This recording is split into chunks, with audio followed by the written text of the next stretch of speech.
Hello दोस्तों, कुछ ना कुछ मीठा खाने का मन करता ही रहता है, तो हम मार्केट से नहीं लाकर इस तरह से ये रस भरी मिठाई घर पे बना सकते हैं। यकीन मानिए, मेरे घर में इसकी डिमांड फिर से हो गई है। अभी कल ही तो बनाई थी, पर आज फिर डिमांड कर रहे हैं कि ये रबड़ी तो आज बननी ही चाहिए। तो रबड़ी की रेसिपी अगर आपने देख ली तो आप मार्केट से बिल्कुल भी कोई मिठाई ला के नहीं खाओगे और इस तरह से आप घर पे ही मिठाई बनाओगे। मिठाई बनाने के लिए सबसे पहले हमने लिया है ये 1 कटोरी दही। दही हमारा गाढ़ा और मीठा होना चाहिए, उसकी आपकी मिठाई सॉफ्ट सी बनेगी, ये ध्यान रखिएगा। अब यहाँ पे मैं 1 चम्मच चीनी डाल देती हूँ। चीनी से हमारे दही में खटास थोड़ी सी कम हो जाएगी और हमारा दही भी बहुत अच्छा हो जाएगा। मैं यहाँ पे डाल रही हूँ सॉफ्टनेस के लिए 2 चम्मच देसी घी। अब आप घी का ही उपयोग कीजिएगा क्योंकि इस मिठाई में घी इतना ही लगने वाला है, ज़्यादा घी नहीं लगेगा आपका। तो बिना ऑयल और घी के ये मिठाई बन के तैयार हो जाएगी। इसको हम अच्छे से फेंट लेंगे। इसको हमें एकदम क्रीमी सा कर लेना है। इसका टेक्सचर ऐसा हो जाए, ऐसे बटर जैसा हो जाएगा, देखिएगा आप। अब ये हमारा इतना ज़्यादा सॉफ्ट होगा कि हमारी जो मिठाई बनेगी वो बहुत अच्छी बनेगी। अब मैं यहाँ पे डाल रही हूँ 1 कटोरी सूजी। आपने जितना दही लिया है उतनी ही आपको सूजी लेनी है, ध्यान रखिएगा। अब सूजी महीन हो या मोटी, इससे कोई फर्क नहीं पड़ता, आप दोनों ही यूज कर सकते हो, या फिर आप चाहें तो इसको मिक्सी में चला के भी यूज कर सकते हो। मैंने हाल फिलहाल ऐसे ही लिया है क्योंकि ये हमारी इसमें सेट हो जाएगी। अब इसको अच्छे से मिक्स कर लेना है। अब कोई ज़्यादा इंग्रेडिएंट इस मिठाई में लगने वाले नहीं है। इस तरह की स्वीट आप घर पे बनाओगे, मेहमान आपकी तारीफ किए बिना नहीं जाएंगे। यहाँ पे मैं डाल देती हूँ ये 1 चम्मच नारियल का पाउडर। आप चाहें तो यहाँ पे मिल्क पाउडर भी मिला सकते हैं, पर मुझे नारियल की खुशबू बहुत अच्छी लगती है, तो अमूमन हर मिठाई में मैं नारियल का पाउडर डाल ही देती हूँ। अब डेसिकेटेड कोकोनट नहीं है तो आप गोला घिस के भी डाल सकते हैं या फिर इसको स्किप भी कर सकते हैं।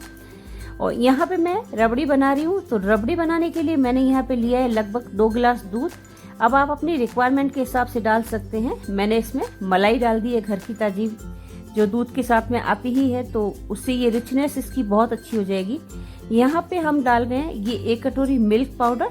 अब मिल्क का पाउडर भी आप स्किम्ड मिल्क लीजिएगा, उससे बहुत अच्छा बनेगा।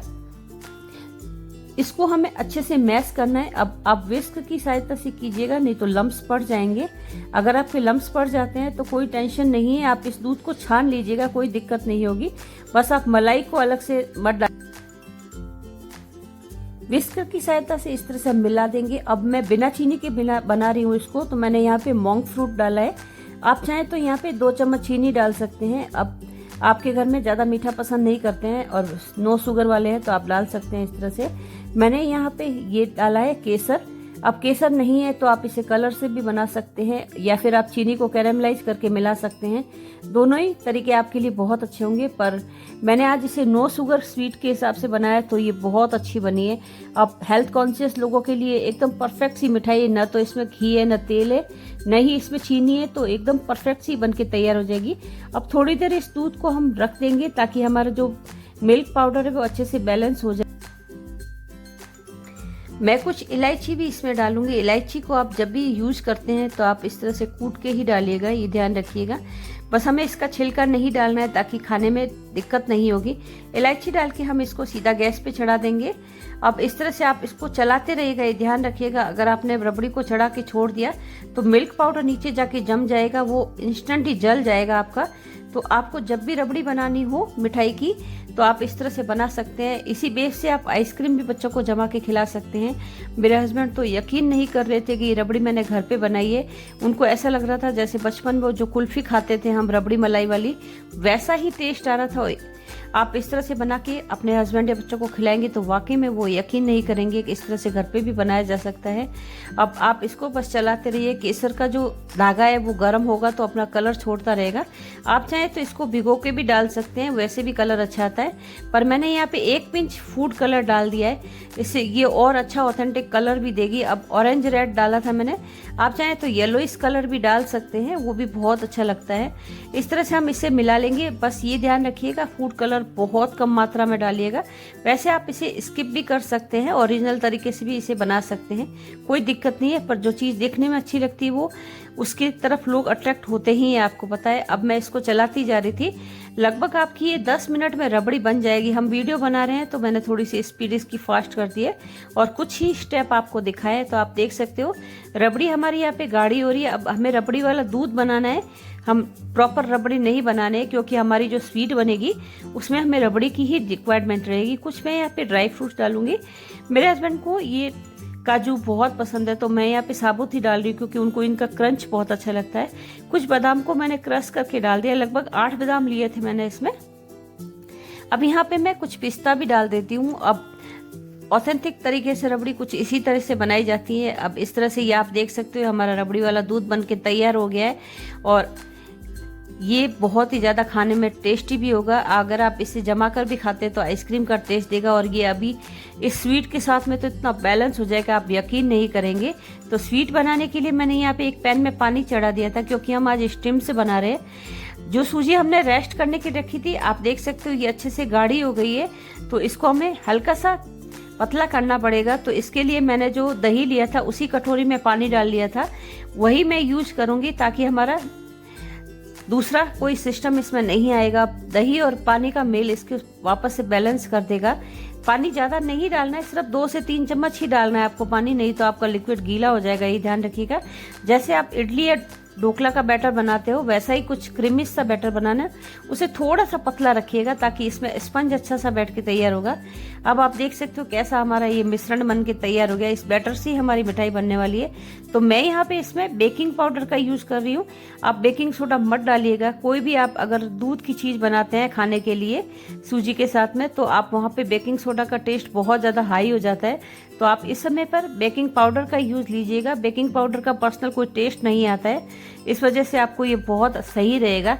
तो एक ये ट्रिक्स है मेरी, आप ध्यान रखिएगा। अब इसको अच्छे से इस तरह से फेंटेंगे, एकदम फ्लफी सा हो जाएगा। अब यहाँ पे ये ध्यान रखिएगा बेकिंग सोडा होगा तो ये बहुत ज़्यादा झागदार हो जाएगा और ये मिश्रण हल्का सा कड़वा भी लगेगा आपको। तो मैंने यहाँ पे कुछ कटोरियाँ ले ली थी। अगर आपके पास में ऐसी कटोरी है तो आप उस तरह से ले सकते हैं, नहीं तो आप कोई नॉर्मल सी कटोरी ले लीजिएगा। अब ब्रश से हम इस तरह से घी लगा देंगे। सारी कटोरियों में घी लगाना बहुत ज़्यादा ज़रूरी है। अब आपके पास में कटोरी नहीं है तो आप छोटी छोटी ग्लासेस का भी यूज़ कर सकते हैं, या फिर यूज एंड थ्रो का भी उपयोग कर सकते हैं। इस तरह से सारी हमने कटोरियों को ग्रीस कर लिया है। इसके अंदर अभी हम 1-1 चम्मच बैटर डाल के सारे को भर देंगे। बाकी जो बचेगा उससे दूसरा राउंड करेंगे। इससे हमारा एकदम बैलेंस रहेगा, नहीं तो कोई जो स्वीट का पोर्शन होगा वो बड़ा होगा, कोई छोटा होगा। तो ये बैलेंस करने का सबसे अच्छा तरीका है। हमने इसमें 2-2 चम्मच डाले हैं, सब में 2-2 चम्मच से ही हमारी मिठाई बन के तैयार हो जाएगी। और यकीन मानिए स्वीट में आपको रसमलाई का टेस्ट भी आएगा और आपको केक का टेस्ट भी आएगा, और ऐसा लगेगा जैसे आपने मार्केट से हलवाई से बनी हुई मिठाई कोई खाई हो। तो हल्का सा आप इसको टैप टैप जरूर कीजिएगा, ताकि ये एकदम ऊपर से बराबर हो जाएगा। जब राइज होता है फिर वो गोल हो जाता है, अच्छा नहीं लगता। तो आप इसको टैप टैप जरूर कीजिएगा। आप देख सकते हो मैं यहाँ पे एक जाली लगा रही हूँ। आप स्टीमर आपके पास में है या आपके पास में इडली का कुकर है उसी में भी बना सकते हैं, पर मैं अमूमन इस तरह से छोटा मोटा प्रयोग कर लेती हूँ। तो इस जाली के ऊपर सारी कटोरियों को मैं रख दूंगी। इजीली घर पे इस तरह की मिठाई बनाई जा सकती है। अभी तक आपको मेरी रेसिपी अच्छी लग रही तो आप मुझे सब्सक्राइब जरूर कीजिएगा और वीडियो को लाइक कीजिएगा, कमेंट कीजिएगा। अब देख सकते हो मैं इस तरह से कटोरियों को सेट कर रही हूँ, पर जब मैंने देखा मैंने कटोरियों को सेट किया तो जो बैटर था वो एक साइड में हो रहा था, फिर मिठाई का शेप अच्छा नहीं आएगा। तो मैंने इसमें यहाँ पे प्लेट रख दी है, इससे एकदम सीधा सीधा रहेगा। तो ये छोटी मोटी ट्रिक्स होती है जो हम चेंज करते रहते हैं। तो मैंने इसको इंस्टेंट ही चेंज कर दिया था। अब मैं ढक के इसको पकाऊंगी। जैसे हम इडली को स्टीम लगाते हैं कुछ उसी तरह से स्टीम लगाते हैं। अब आप देख सकते हो ये हमारा बन चुका है और रबड़ी भी हमारी प्रिपेयर हो ही चुकी थी। यहाँ पे मैं इसको निकाल के ठंडा करने के लिए रख दूंगी। आप ऊपर से हाथ लगाकर चेक कर सकते हैं या फिर चाकू से भी चेक कर सकते हैं। दोनों ही तरीके आपके लिए बहुत सही रहेंगे। अब मैं इसको निकाल के ठंडा करने के लिए रख दूंगी। अब तक आपको मेरी रेसिपी अच्छी लग रही है तो प्लीज़ सब्सक्राइब कीजिएगा, अपने दोस्तों के साथ में इस रेसिपी को शेयर कीजिएगा। सावन के महीने में कुछ ना कुछ मीठा तो बनता ही रहेगा महादेव को भोग लगाने के लिए, और हमारे व्रत में भी कुछ मीठा खाने की इच्छा होती है तो आप इस तरह से बना सकते हैं। आप देख सकते हो सारे हमारे ये बन के अच्छे से प्रिपेयर हो चुके हैं और सारे ही एक साइज के हैं क्योंकि हमने नाप के डाला था। तो ये छोटी मोटी ट्रिक्स होती है, आप देख सकते हो इस तरह से ये बनाया जा सकता है। और ये साइड छोड़ भी चुका है, आप ने देखा हो तो कटोरी की एक साइड जो निकल चुका है और रबड़ी भी हमारी बहुत अच्छे से प्रिपेयर हो चुकी है और ऊपर से ये मलाई भी बहुत अच्छे से आ चुकी है। तो मैं इसको और गाढ़ा नहीं करूँगी। गैस की आंच को मैंने हाल फिलहाल बंद ही कर रखा है, ठंडा करने के लिए रख दिया था ताकि हमारी जो रबड़ी केक है ये ठंडा ठंडा अच्छा लगेगा। कुछ इस तरह से आप सारी कटोरियों में चाकू जरूर घुमा दीजिएगा ताकि कॉर्नर्स छूट जाएगा। इस तरह से निकालेंगे तो टूटेगा नहीं आपका कोई भी ये जो नाश्ता। अगर आपने सीधा निकालने की कोशिश की तो हो सकता है कॉर्नर चिपका हुआ रह जाए। तो इस तरह से आप इसे इजीली निकाल सकते हैं। अब आप देख सकते हो सिर्फ मैंने टैप टैप किया और निकाल लिया। ये कितना सॉफ्ट सा बन के तैयार हुआ है। अब इस तरह से फ्लफी सा बनेगा तो बहुत ही खाने में अच्छा लगेगा और ये सारा रस भी ले लेगा। अगर फ्लफी नहीं होगा तो वो रस नहीं लेगा, ये ध्यान रखिएगा। अब सारी जो कटोरियाँ इस तरह से निकाल लेंगे। अब ये रेसिपी आप कहाँ से देख रहे हैं और आपको कैसी लग रही है मुझे ज़रूर बताइएगा। इस तरह से आपने कोई स्वीट बनाई हो तो मुझे भी बताइएगा। मलाई और रबड़ी का ये कॉम्बिनेशन बहुत ही अच्छा बन के तैयार होगा। आप एक बार मेरे कहने पर ये बना के देखिएगा। बच्चों को ये एकदम केक सा ही लगेगा जैसे उन्होंने रसमलाई केक खाया हो। अगर आप पूरा एक बड़े बाउल में बनाते तो आप उसे रसमलाई केक की तरह डेकोरेट भी कर सकते थे। मैं अगर आप कहेंगे तो वो रेसिपी भी आपके लिए लेकर आऊँगी। रबड़ी मलाई केक भी बन जाएगा किसी बर्थडे पे।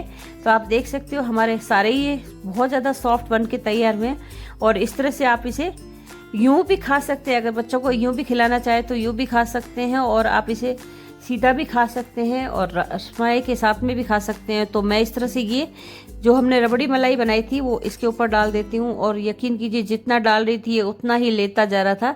पूरी मेरी मलाई इसमें लग गई थी और ये रबड़ी के साथ में जाके इतना सॉफ्ट हो गया था, स्पंजी सा, और खाने में बहुत ही ज़्यादा सॉफ्ट और मॉइस्ट भी था।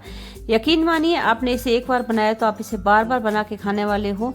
आप देख सकते हो इसको जब मैं सर्व कर रही हूँ तभी इतना अच्छा लग रहा है तो आपको खाने में कितना अच्छा लगेगा। अब केसर के धागे हैं, कुछ ड्राई फ्रूट्स है, आपको इसमें कोई सर्विंग की और ज़रूरत ही नहीं पड़ेगी कि आप इसे डेकोरेट करें। पर ये ऐसे ही अच्छा लग रहा था, मुझे तो बहुत पसंद आया और रबड़ी के साथ में इसका टेस्ट बहुत ही अच्छा लग रहा था। अब मैं थोड़े से पिस्ता की कम लग रही थी तो थोड़े पिस्ता मैं और डाल देती हूँ क्योंकि मेरे पिस्ता की खुशबू बहुत अच्छी आती है, मुझे बहुत अच्छे लगते हैं पिस्ता। तो इस तरह से पिस्ता की गार्निशिंग करेंगे तो बहुत अच्छा लगेगा।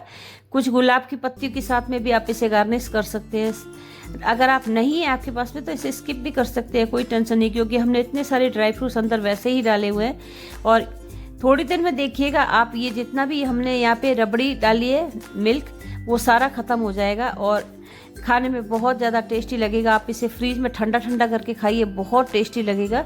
अब मैं आपको यहाँ काट के दिखा देती हूँ अंदर से कितना अच्छा सा सॉफ्ट सा बन के तैयार हुआ है। चाकू में बिल्कुल भी प्रेशर नहीं लगाना पड़ रहा है मुझे।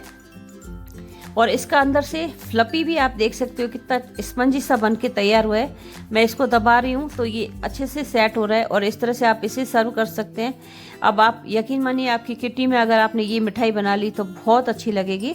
आप चाहें तो इसे और छोटे बाउल में बना सकते हैं या फिर आप अप्पे मेकर में बना दीजिएगा स्टीम लगाकर, तो आपकी एकदम मिठाई अंगूरी जैसी लगेगी आपको। तो अंगूरी आपने कभी खाई हो तो मुझे ज़रूर बताइएगा। आप देख सकते हो ये कितना सॉफ्ट सा बन के तैयार हुआ है। अभी तक यहाँ तक आप बने रहे हो, थैंक यू सो मच। फिर मिलूंगी आपसे एक ऐसी रेसिपी के साथ में। तब तक रेसिपी को एंजॉय कीजिए, बनाकर हाइप करना मत भूलिएगा, लाइक कीजिए, कमेंट कीजिएगा। Thank you so much, thanks for watching.